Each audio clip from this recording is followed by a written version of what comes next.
Hey everyone, Bree here from the Urban Umbrella. Ardell just launched their brand new magnetic lashes at London Drugs, and I am so excited to show you how they work.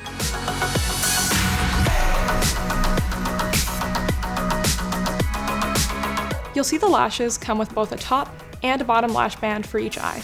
They have a pre-curved band for a better fit, and tiny magnets along the lash band. I'm using the style double 110 here. The lash band may be too long for your eye. In this case, you'll just want to trim the lashes. I cut the lash after the third magnet to better fit my eye. The upper and under lashes will sandwich your own lashes with the magnets keeping them in place. Just lightly position the upper lash on top of your lashes. You almost want to position it on the edge of your eyelid. Then take the under lash and hold it underneath your lashes.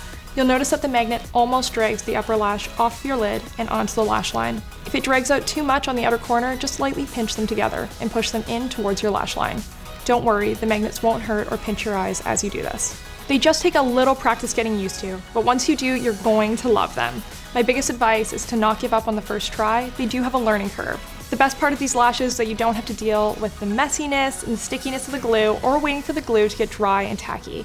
Plus, they're super easy to remove. Just slide the magnets apart between your fingers. Want to give them a try? You can pick up these new Ardell magnetic lashes at londondrugs.com. Thanks so much for watching. Please be sure to give this video a big thumbs up and subscribe to our channel for more beauty videos. Peace.